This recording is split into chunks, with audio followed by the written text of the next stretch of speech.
I'm Kumar Rakesh and you're watching Global Governance News TV.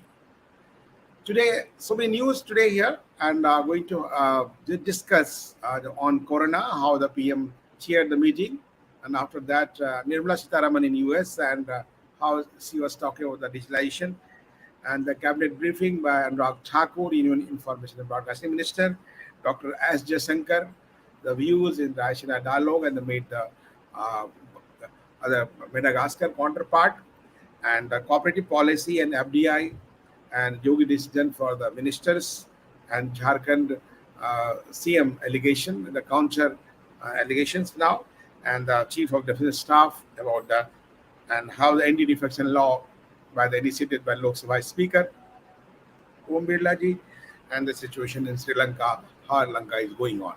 So first, we are just going to show the meeting chaired by Honorable Prime Minister Narendra Bhai Modi today, and how just he speak about the Corona, and that is already chaired the review meeting. This is, I think, 24th meeting last 2 years for the Corona fighting, amidst rising COVID cases in the country. Prime Minister Narendra Modi is hold meetings and discuss the all scene and condition status of Corona. And last 2 weeks, as he said, last 2 weeks, the situation is very grave. And with him, the Mansukh Bhai Madavia, Health Minister, from the respective ministries also present, and Health Secretary and all Chief Minister mostly present there in this meeting. He also talked about the fuel prices.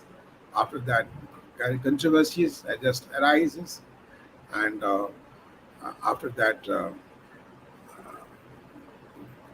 politics was trying to play, and the Congress Party just counter attack, but Prime Minister just talked about the states should understand the price. If you see the fuel prices in the concerned state, BJP ruled state, that is a very low comparative to I think West Bengal, Maharashtra, Chhattisgarh, Rajasthan. 122 rupees in Sri Ganganagar in Rajasthan, the petrol prices. Just think, imagine how and why, and how government is trying to control the prices, but their blame game is started, and that should not be, as I think. Just see the speech of our Prime Minister.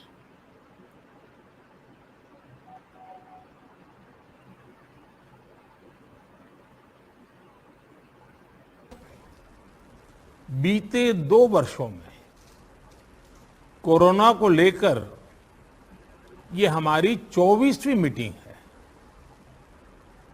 Corona काल में जिस तरह केंद्र और राज्यों ने मिलकर काम किया, उसने कोरोना के खिलाफ देश की लड़ाई में अहम भूमिका निभाई है।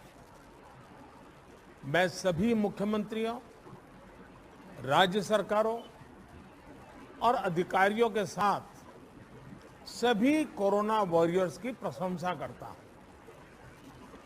साथियों, कुछ राज्यों में से कोरोना के फिर से बढ़ते केसेस को लेकर हेल्थ सेक्रेटरी ने अभी हमारे सामने विस्तार में जानकारी रखी है।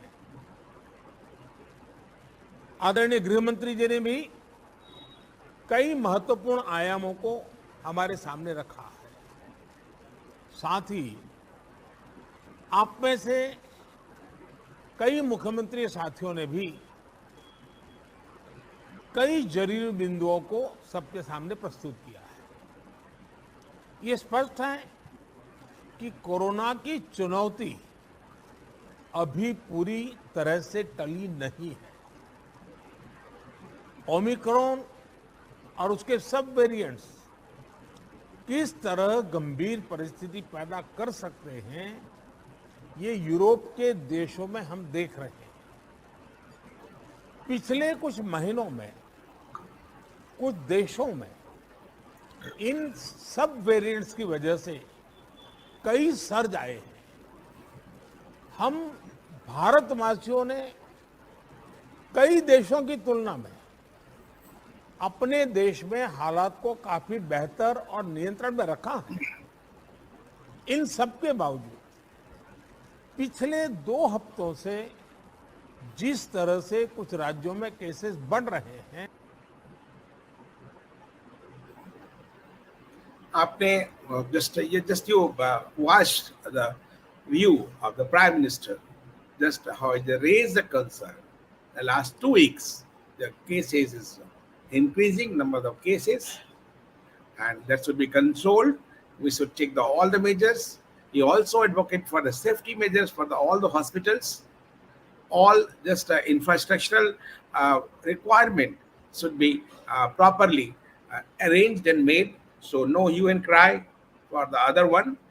And after that, just today, the big announcement for the Jammu Kashmir by our Union Information Broadcasting Minister, Anurag Thakur. The major decisions today. As today, a very important decision taken by the chair by the cabinet meeting chaired by the Prime Minister Narendra Modi today, April 27.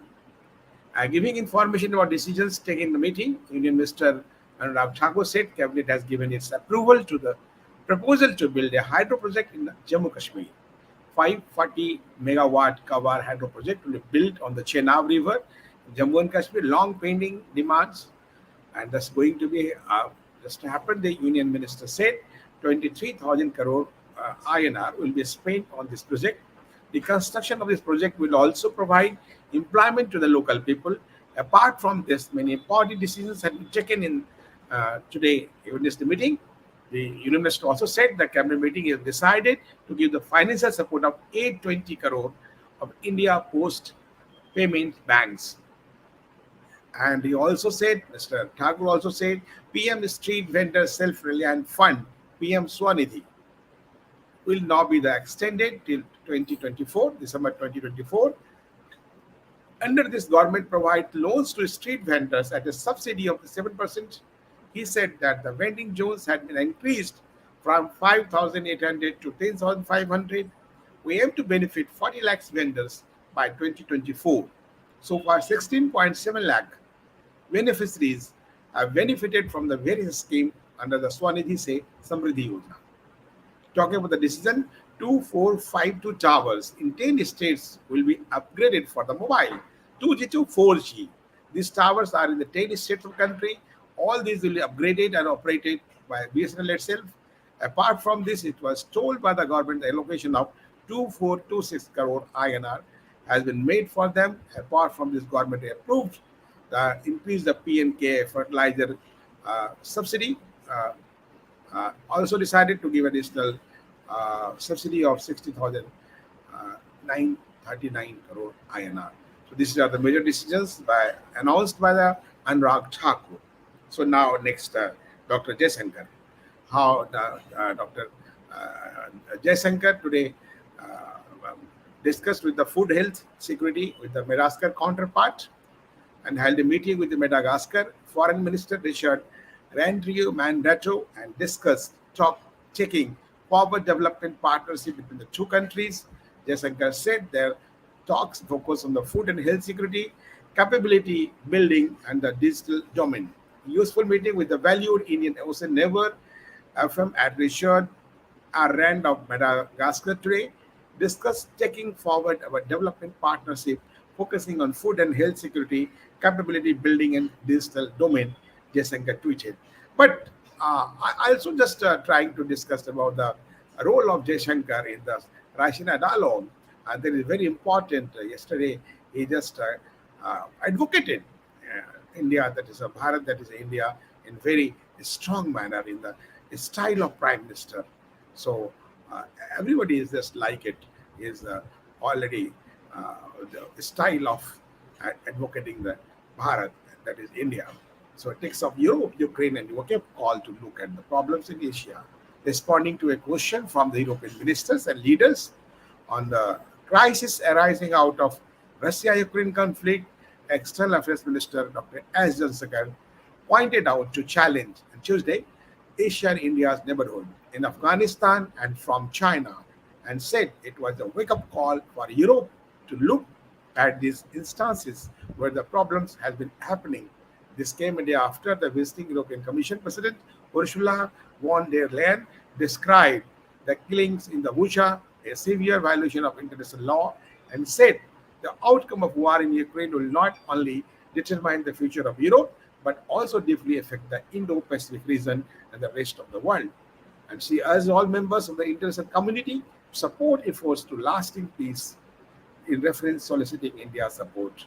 On Tuesday, while responding to question from the Norwegian Foreign Minister Anniken Huitfeldt at the Russia dialogue in New Delhi, so Jaishankar said, "You talk about Ukraine and just remember less than a year ago what happened in Afghanistan, where the entire civil society was thrown under the bus by the world. We in Asia face our own set of challenges, which often has an impact on the rule-based order. Which had South Jaishankar's response on view the Russia invasion of Ukraine was attack against independent and free societies. Responding to another question from the Luxembourg Foreign Minister Jean Asselborn, Jaishankar said, if I were to put those very challenges in terms of principles, when a rules-based order was under challenges in Asia, the advice we got from Europe is do more trade. At least we are not giving you that advice. And in Afghanistan, please show me which part of the rules-based order justified what the world did there. Very pertinent answer by our Dr. Jaishankar. Another question from the Swedish Prime Minister Carl Bildt Jaishankar said, this could be a wake-up call for Europe. Not just in Europe, it could be a wake-up call for Europe also. Look at Asia. This has not been easy part of the world for the last decade, and it is the part of world where boundaries have not been settled, where terrorism is still practiced, often sponsored by states. This is the part of the world where the world-based order has been a continuous stress for more than a decade. And I think it's important for the rest of the world outside Asia to recognize this. This is not the problems are going to happen. These problems have been happening. So how just emphatically and just how with bold views just he already placed the view of the Bharat, the India, and how our PM thinks, and according to the PM, how he is going to be happening. Now, news from the cooperative society. Cooperative society is growing now, and new cooperative policy is already formed and going to be strengthened in country. So that is a matter of FDI. So as limit for the board members, allowing foreign direct investment in the corporate sector, particularly in the primary agriculture cooperative society, to improve infrastructure, fix an upper age limit of 70 years of the board members in cooperative society. Union Cooperative Minister Amit Shah is doing very hard work just to strengthen the cooperative society in our country. There are two key suggestions put forward by the states to the center during the 2 days national conference on the new cooperative policy, which was held in Delhi April 2012 and 13. According to sources, in the Ministry of Cooperation, the FDI suggestion came from Haryana, where recommendation age limit was put forward by Maharashtra.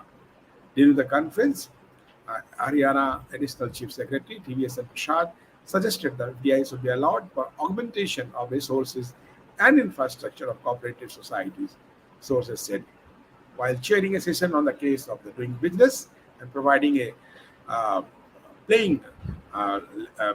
level playing field to the cooperatives. Prasad also suggested the creation of a technology upgradation and for the sector, and really it is very good work and going to be done by the country and for the cooperative sector, and many policies have been formed for the benefit of the country and for strengthening our society. Sources pointed out the FDI can drive the expansion of cooperative infrastructure across the states, particularly the cold chain network, which is essential for the storage, the transportation and preservation of fruits and vegetables and dairy products. According to the ministry, uh, there are the 8.5 lakhs cooperative societies. They include 95,000 PACS, and for agriculture purpose, which is a societies at the village level, both credit and non-credit. Currently, only 63,000 PACs are operational. So the sources are representative from Maharashtra, suggested age limit was 70 years. According to the ministry, Maharashtra has the highest number of cooperative societies in the country. Sources said official from the UP said the land available with the PACS. You know, as I already defined, the PACS means the primary agriculture cooperative societies. So how just sources from Bihar also, PACS should be given better market linkage under the level the Sahakar Se Bazaar, and there are also suggestions from the electronic voting for implementing the corporate societies and the storage facilities available. The PSCs have leased out the private e-commerce operators like Amazon. Two-day conference inaugurated by the Union Minister of Home and Corporation Amit Shah, the first such consultation, the new cooperative policy which is center wants to bring out during the current financial year. So, as also said, Northeast states have demanded a separate conference which will be organized very soon. The ministry will be organized similar consultation which cooperative federation sources said. This is also good news for the Northeast also. And on the conference on April 12, he said 8 9 months, which will present a complete updated cooperative policy before the country, and which will fulfill the requirements of the all corporate societies from the PSES to Apex, and will create an environment that would help in expansion of the corporate sector. Last year, Shah also announced the government will bring a new cooperative policy to replace the existing policy, which was brought by the Atal Bihari Vajpayee government in 2002. So now we can understand how the Sahakar se Samriddhi, so like that. So now you'll say, I'll just put you uh, Jogi decision, uh, how Mr. Jogi is doing the best for his government and governance. And there is a many, just today, according to sources, more than 6,000 loudspeaker has been removed from the mosques, and many is going to be. And and just you say, uh, he had also directed to all his ministers for transparency and uh, providing the uh, income online for the best governance and for the people and for the more transparency. And now I'm talking about the Jharkhand issues, and how Jharkhand is going on. Uh, Yesterday, I already uh, shared with you the ex-chief minister of Jharkhand already alleged the Hemant Soren, the current chief minister of Jharkhand, for the allegation of the corruption for favor to his wife, and sanctioned the land 11 of the 11-acre land and for the industrial belt, and that should not be today. They are already advocated by their Abhishek Prasad and Pankaj from the uh, Jharkhand side. They advocated that is all work has been ordered according to rules they have been given. I think this is not an excuse. And also they are saying again allegation against Raghuvar Das. He has also done some many things, corruptions and all. That should be accepted or not. That is not important. And but this is not excuse by the any minister for anything for the name of transparency, as I think so. And again, I'll just take the note on CDS, how the Chief of Defense Staff, this story after Mr. Bipin Rawat Mr. Naravani, and now who will be the, I think, death of the first chief of staff, General Vipin Rawat, in helicopter class last December had triggered the speculation about his possible successor. But 4 months later, the government yet to announce a name. Army Chief General Naravani, who retires in the month, is considered to be the leading contender of the post. However, the tweet of the Defense Accounts Department late Monday evening led to some curiosity. The handle tweeted a photo of the General Naravane receiving his pension payment order. This is a speculation in the South Block corridors and whether or not he'll become the CDS. A section believes people are reading too much into it. In 2018-19, it was widely accepted that General Rawat would welcome the first CDS, but the announcement came just before retired as the Army Chief. And another case of the anti-defection law, earlier this year, Lok Sabha Speaker Om Birla has referred a petition submitted by TMC MP Sudeep Bandyopadhyay in the anti-defection law against the Kanchi MP Shishir Adhikari to the Committee of Privileges. Adhikari, who had won the Lok Sabha seat in 2019 on a TMC seat, had joined the BJP ahead by 2020 West Bengal Assembly election polls. On Tuesday, yesterday, Bandyopadhyay was supposed to present oral evidence before the committee, which was announced through a notice on April 8. However, it learned that Bandyopadhyay, which is a TMC Lok Sabha parliamentary leader, did not show up for the meeting. So this is the politics of the TMC, BJP, and I think there's also been politics of Mr. Mukul Roy. So I think there is so many controversial cases, and there are so many controversial cases there. So we can understand how they would fight it. And now, if you see the how the situation of Sri Lanka is going on, and we have to see the Sri Lanka how they are facing the problems in all manners. They are long debt, and politics is going on, and how the politics is there. So we should understand.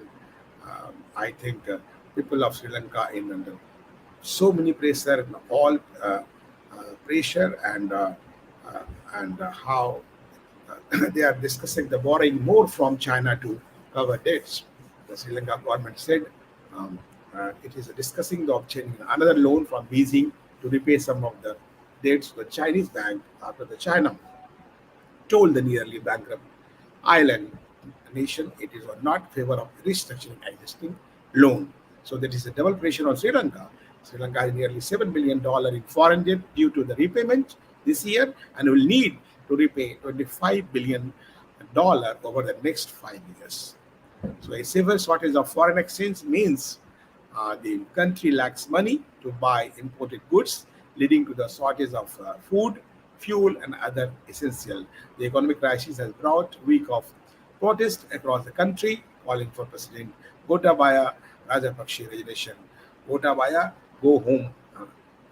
Gota, go home. The banner is already seen every corner, every street in Sri Lanka. And government spokesman Nalaka Godihava said Beijing was barking of the destruction in Sri Lanka's deed because it does not want to set that precedent. He told reporters that the finance ministry will announce details of discussion with China later. Earlier this month, the government said it was suspending repayment of foreign loans pending negotiation with the International Monetary Fund for a loan restructuring plan.